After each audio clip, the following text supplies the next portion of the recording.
Major. Sokolov's already been moved to the fortress. But that's only what Granin told you, right? He may have been giving you false info. No, he wasn't lying. How can you be so sure? Gut feeling. Good enough for me. According to Granin, you should be able to get to the mountains through a passage located deep in the jungle beyond the warehouse. Right.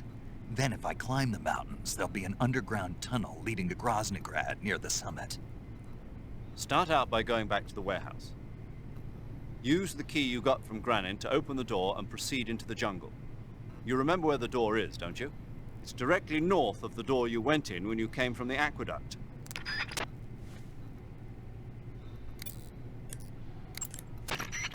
To eat food, press the Start button to enter the survival viewer, then select Food. Select the food you want to eat and press the Enter button. Select Eat, and you will eat the selected food. When you eat, you will recover your stamina, but the extent of recovery depends on what you eat. When your stamina is down only slightly, you should save your tastier morsels for later. But don't leave food for too long or it'll rot. This is where a little planning ahead goes a long way.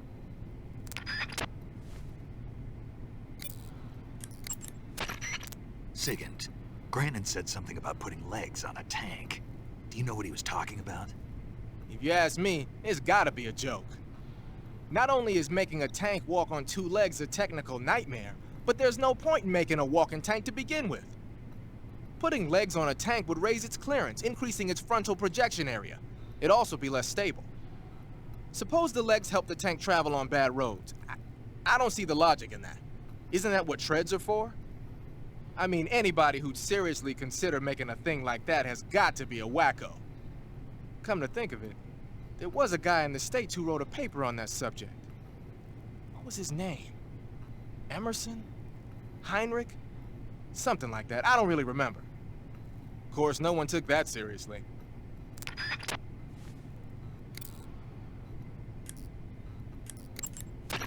Sigint, Granin was saying that Sokolov's research project was a tank fitted with rockets. Uh-huh. Do you have any idea what he meant? Sorry, beats me. I wonder if it's supposed to increase the tank's mobility, or maybe give the tank short-range missile launching capability. But you're sure it has something to do with Phase 2 of the Shagohod, right? Yeah. Khrushchev traded Cuba just to get this thing finished, and Volgin blew up a Soviet research facility to get his hands on it. Whatever it is, it's gotta be big.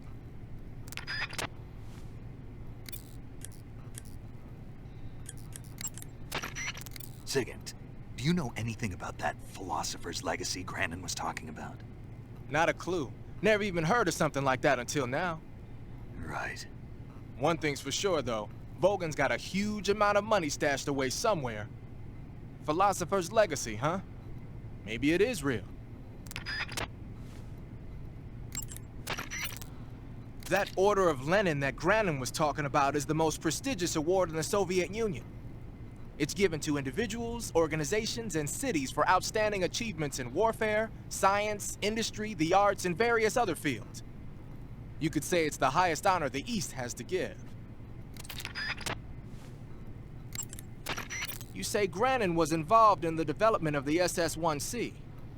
The SS-1C is the Soviets' newest short-range tactical ballistic missile. Based on what Western intel has been able to gather, it's capable of being launched from a mobile platform. A mobile platform? Yeah, it's a transport vehicle that functions as an erector and a launcher. It can travel on roads, then erect and launch a missile from any location. Of course, in addition to conventional explosives, the missiles could also be fitted with chemical or even nuclear warheads. A nuclear missile that can be launched from any location. I'll bet it wasn't the missile itself that Granin helped develop. More likely, it was the mobile platform. From what I've heard, the SS-1C is set for actual deployment as early as next year. That's bound to send a chill down NATO's spine. So, you found yourself a cigarette-shaped narcosis gun. The cigarette-shaped narcosis gun is just what the name says, a sleeping gas gun shaped like a cigarette.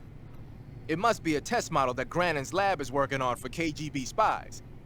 Equip it and press the weapon button to fire sleeping gas. It's got a short range, but any enemy that gets hit by the gas will be knocked out cold.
I have nothing more to say to you.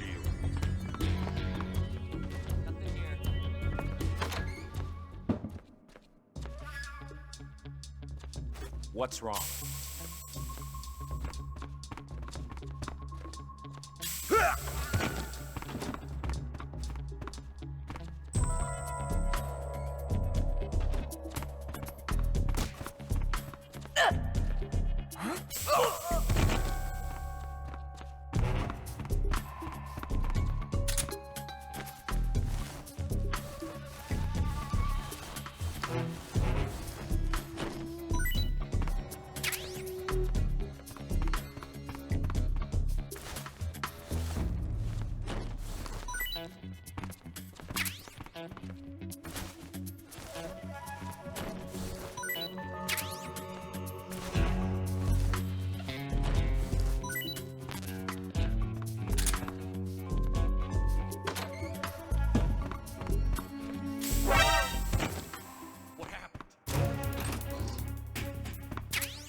Coated in the venom of the Brazilian wandering spider.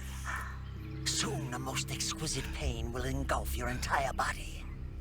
Your limbs will be paralyzed, your lungs cease to draw breath. Eventually, your heart will stop beating. But what fun would that be? Not a fitting end at all.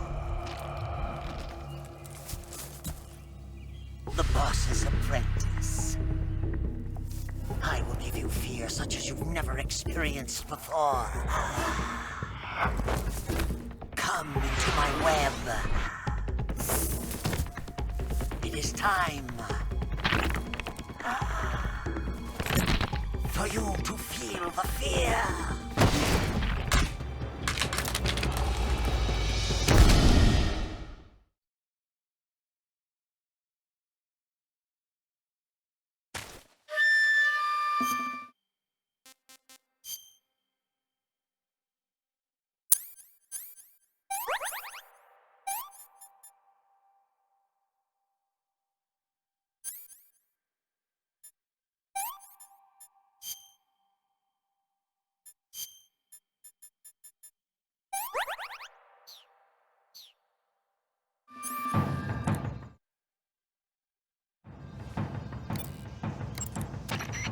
The fear is using something called stealth camouflage to conceal himself, but you should be able to spot him if you look closely in first-person view. Watch for rustling grass, falling leaves, anything that will betray his presence. Find him and shoot him in first-person view.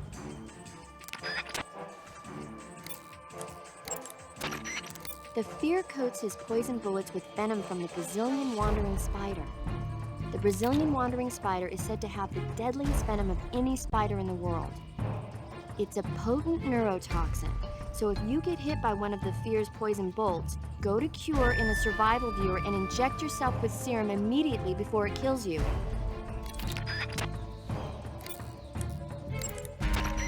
Snake, the fear is supposed to be wearing some kind of stealth camo. I don't know how it works exactly, but it seems to refract the light around it somehow to hide the person who's wearing it. This is the best camouflage I've ever seen. It's going to be tough to figure out where he is. But that doesn't mean he doesn't have a weak point. Apparently, wearing stealth camo really drains your stamina. When he's out of stamina, the camo will stop working. Don't miss your opportunity.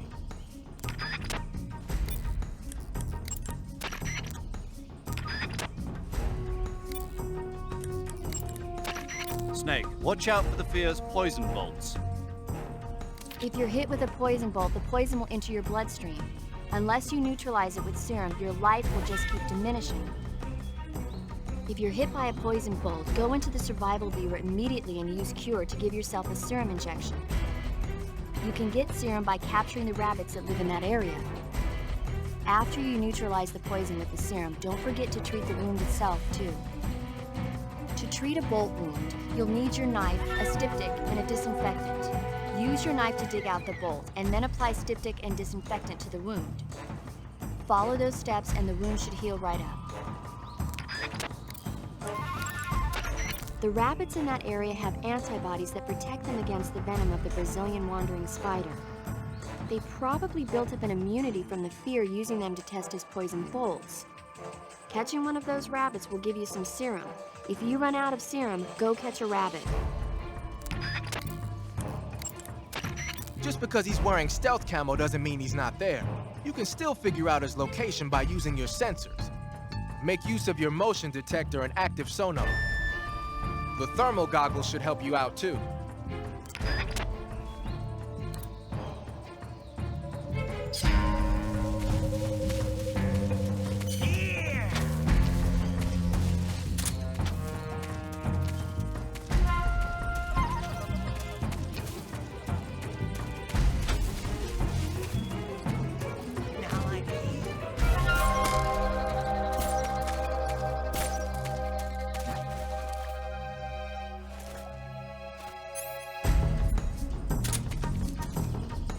Take this!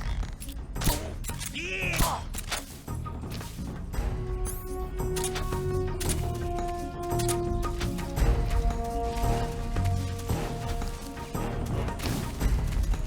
What are you looking at?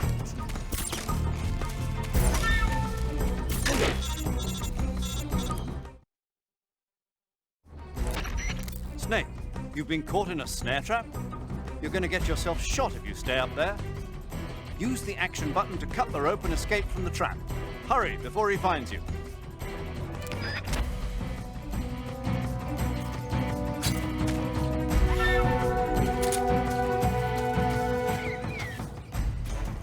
Let's see how you handle this.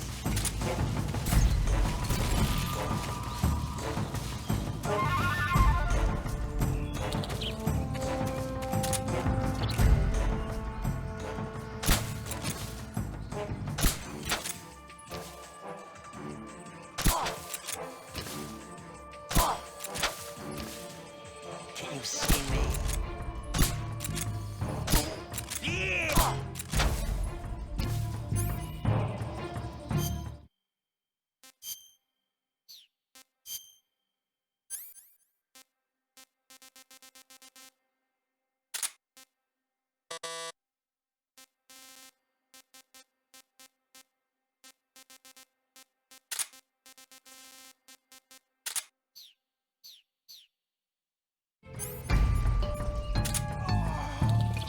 This looks delicious.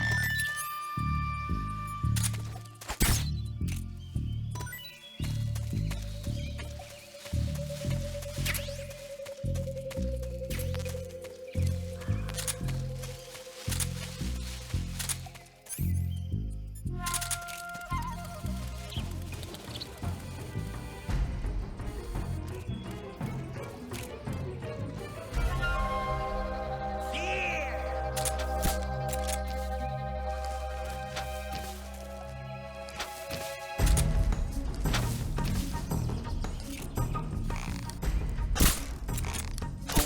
Yeah!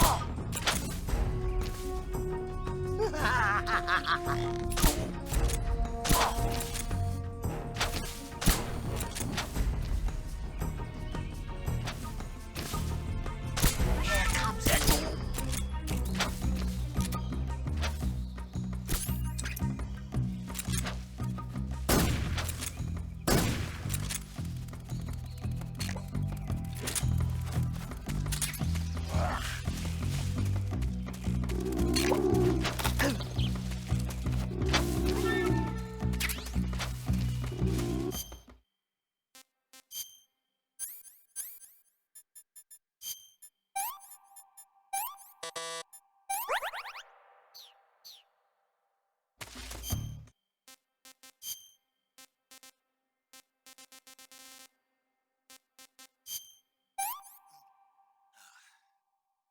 This is horrible.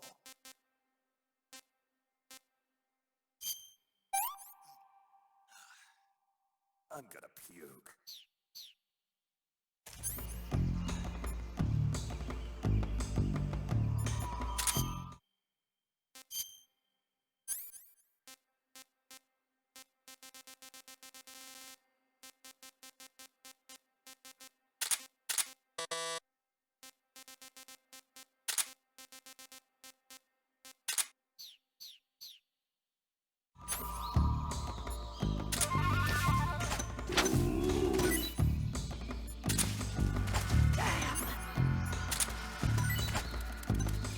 Stuff is rotten!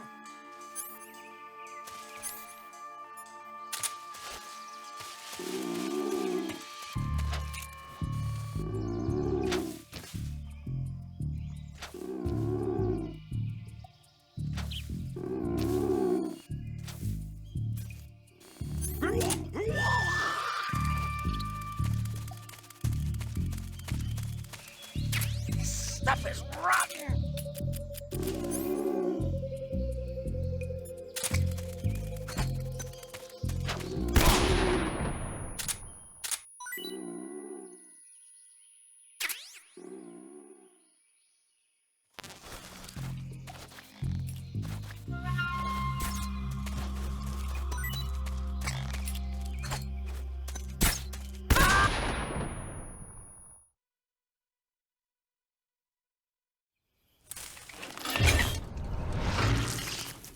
The fear! The fear! I see it! The fear!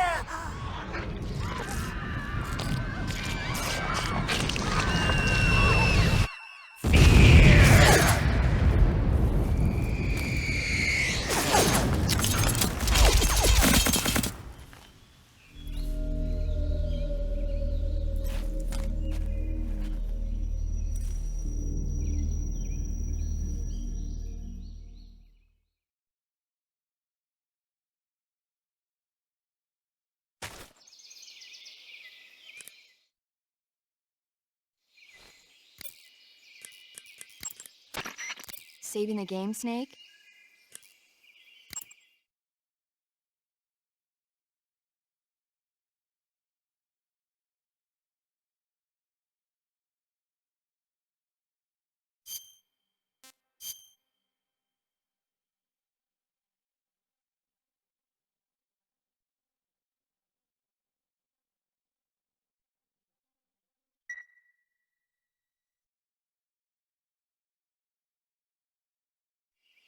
Snake, have you ever seen For a Fistful of Dollars? Nope, never. It's a spaghetti western. Spaghetti Western. It's really cool, especially the main character's stylish gunplay. Gunplay. I saw it in England on the Major's recommendation, but it hasn't come out in the States yet. It's so cool. They'll bring it to America, I'm sure. You have to see it sometime. Sure.